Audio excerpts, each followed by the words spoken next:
굉장히 큰 걸 들고 다니시는 분들은 대부분 어플리케이션일 텐데 지금 그래서 전반적으로 용량이 좀 큰 거 아니면 아주 큰 거 아니면 아예 안 들고 다니는 배터리를 오래 쓰시는 분들이 갖고 있는 어떤 직업적 특성이나 또는 기호에 맞춰서 오래 쓰시게 되는데 최근 추세를 보자면 그거에 맞춰서 큰 용량의 배터리들이 더 우세하게 그죠. 시장에서 좀 통용되고 있는 상황이다 인 거고 제가 오늘 얘기하려고 했던 이 대전반적인 배터리의 시장 추세 내지는 어떤 기호 또는 시장의 선호도 발전 방향 같은 걸 보자면 좀 연결되는 부분이 있는데 최근에 캠핑 코로나 때문에 캠핑이 한참 유행했잖아요. 그게 국내만 그런 게 아니고 다른 나라들도 그게 영향이 있었어요. 그래서 그 전에도 이제 그런 그 배터리들이 등장을 했었지만 지난 2년간 굉장히 우후수처럼 많이 생겼거든요. 배터리가 지금 앞에 보이는 이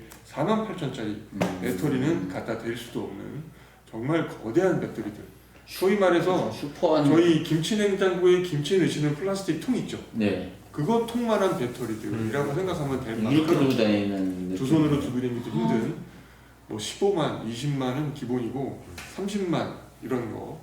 얘도 미니한데요? 그러니까 그런 형태의 그런 용량의 어마무시한 거 가전제품을 쓸 수 있는 아까 보호회로가 안 들어있어서 전자지진 같은 거 연결하면 간다고 하셨는데 그런 거 기능 다 들어있는 배터리 하나의 가격이 30만 원은 기본이고 70만 원, 80만 원 정도 되는 배터리들이 최근에 각광이에요.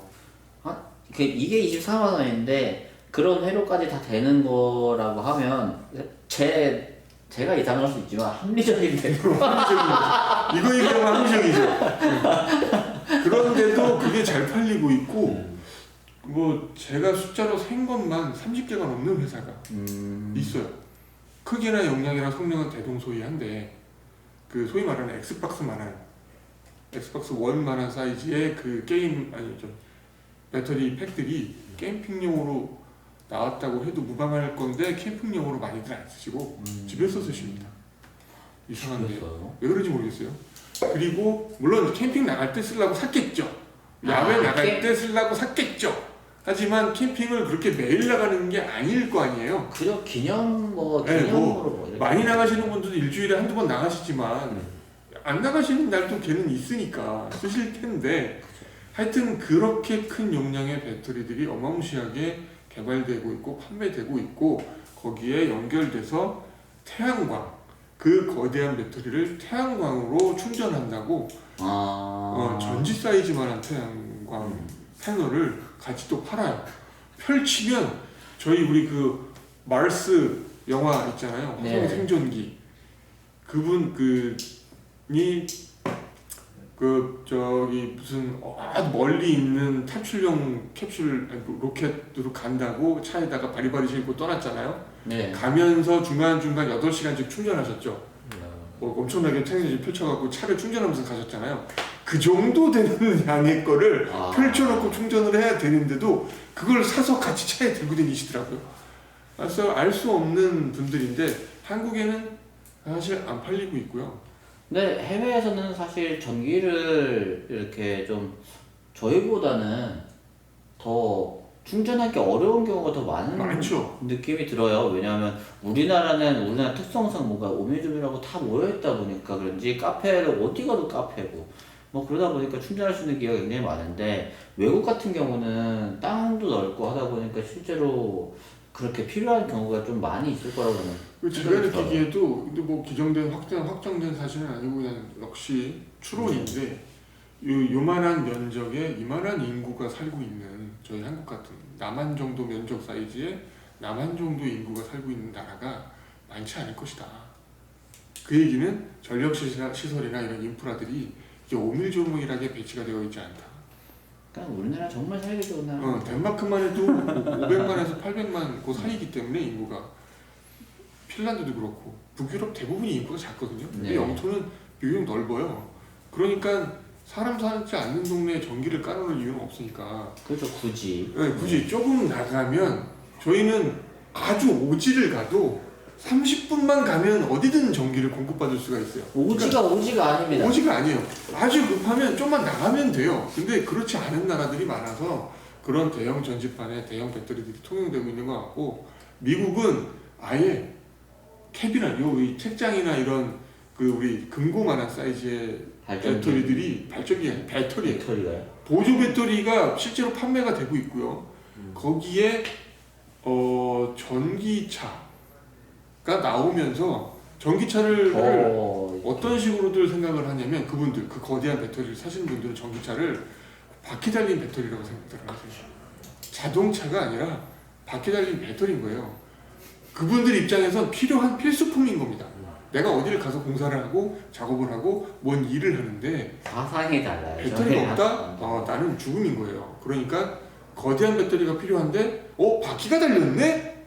사야 되는 물건인 겁니다. 휴대성이 막강해지는 거죠. 네. 그런데 우리나라는 그런 상황이 아니죠. 조금만 가면 전기를 공급받을 수가 있고, 오히려 기름을 정말 조금만 가면 주유소가 너무 많아요. 넘쳐나고 에너지원이 넘쳐나기 때문에 굳이 그렇게 큰 용량이 필요 없는데, 아마 그런 배터리를 사시는 분들이 한국에도 있긴 있을 거예요. 그분들은 매니아인 거죠. 네, 그렇게 보는 게 맞는 것 같고, 그렇게 큰 배터리 들이 나오는가 하면 다른 추세는 지금 이렇게 보이시는 이런 것처럼 애플워치 달려 나오잖아요. 이거 보면서 잠깐 딴기로 하나 세자면, 애플워치용 보조 배터리는 있는데 왜 갤럭시 워치용 보조 배터리는 없는가? 이거 생각해 봐야 됩니다. 우리나라 대기업, 우리나라 굴지의 기업이 만드는 아주 명성 있는, 명망 있는 제품인데 왜 우리나라에서 웃으시죠? 우리나라에서조차 갤럭시 워치용 보조 배터리는 안 만들어 올까? 안 나올까? 이거 되게 좀 아이러니입니다. 그거에 대해서 의견이 있는데요. 있어요? 네. 애플워치가 항상 문제는 배터리가 부족하다. 갤럭시 워치는 문제가 없고 부족하지 않다? 덜 부족하다라는 거. 왜? 사용을 안 하네? 되게 위험한 일단 정말 애플워치는 이게 제가 정말 필요했던 거는 하루가 안 갑니다. 그래요? 워치가 하루가, 제가 운동을 켜서 그때 당시에 자전거 켜고 자전거를 타고 이렇게 사용했었을 때인데, 그때는 배터리가 하루가 안 가니까 늘 자기 전에는 충전을 꼭 해놨었어야 됐어요. 애플워치 버전이? 그때 당시에는 지금 쓰고 있는 거? 지금은 5. 5. 네, 지금은 5고요. 그전 거는 3이었습니다. 3은 안 갔죠. 오래 안 갔죠. 네, 오래 안 가기 때문에. 그래서 늘 충전을 해놨어야지 돼서 이 제품이 꼭 필요했었던 거였고요. 저는 지금 7을 쓰고 있는데 그냥 차고 댕기면 이틀 반 가요. 제가 별짓 안 하면. 뭘 하면 하루 반 가고요. 그래서 보조 배터리가 사실 필요 없어요. 아까도 얘기했듯이 우리나라는 오지가 거의 없기 때문에 어딜 가도 전기 공급을 받을 수 있어서, 캠핑을 가도 애플워치 충전기를 하겠다고 배터리 들고 이게 않거든요. 그렇지만 이분 같은 경우는 워낙 오래 가시니까 배터리가 필요하시죠. 그리고 캠핑을 좋아하시는 분들은 한번 가면 2박 3일은 기본일 거예요. 그죠. 1박 2일은 뭐 거의 밥 먹듯이 가실 거고, 2박 3일은 기본일 테니 배터리가 필요합니다. 맞아요. 저도 그렇게 갈 때는 보조 배터리를 들고 다녀요. 대신 큰 걸 들고 다니죠. 왜냐고요? 저는 노트북을 충전해야 되거든요. 배터리가 그 정도 수준이에요. 그러니까 저도 당연히 큰 걸 쓰게 됩니다. 각자의 이제 필요성에 의해서 이 배터리는 늘 사게 되는데, 진짜로 배터리만큼 디자인과 성능을 같이 보는 제품이 또 없는 것 같아요. 최근에 그렇게 됐죠.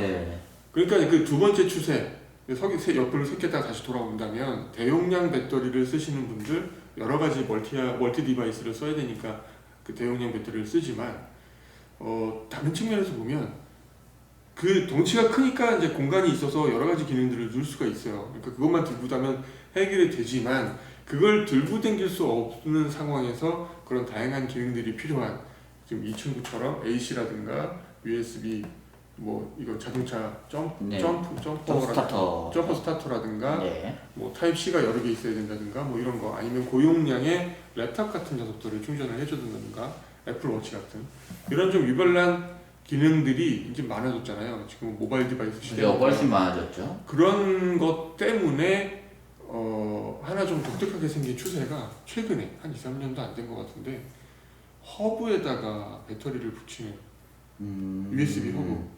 데이터를 보내고 받고 하는 공유하고 하는 그 거기에다가 오히려 이제 배터리를 추가해서 그렇죠. 충전과 겸할 수 있게끔. 이렇게 작업 환경을 과거에는 이제 각자 이렇게 떨어져서 무선으로 연결했던 각자 뭐 스탠드얼론으로 썼던 그렇게 배터리만 공급하는 형태였다가 이제는 그 들고 다니는 모든 기계를에서 생성되는 데이터를 하나로 통용을 해야 되는 어떤 이슈가 생긴 것 같아요. 그죠? 저도 마찬가지고 그러다 보니 이 허브에 배터리가 달려 있어야 되고 또는 배터리 따로 허브 따로 들고 다니는 불편함을 해소하기도 해야 되고 그래서 조금 이렇게 하이브리드하게 이러이러한 기능에 배터리가 추가되거나 배터리에다가 그런 기능을 추가하거나 이렇게 좀 양분으로 갈라지는 형태의 그죠? 좀 독특한 방식의 배터리들이 추가되고 있어요. 그러니까 예를 들면 허브에 배터리를 추가하는 컨셉인 분들은 허브와 배터리가 분리됩니다. 대체로 허브가 메인이에요. 배터리를 추가할 수 있는 옵션인 거고요. 배터리가 메인이신 분들은 분리가 안 되고 배터리의 공간을 통합된. 늘려서 허브를 넣습니다. 이런 형태의 컨셉적 내지는 또 디자인적 차이가 있긴 한데 그런 식으로 사람들이 기호를 좀 맞춰가는 방식으로 접근을 하고 있어요.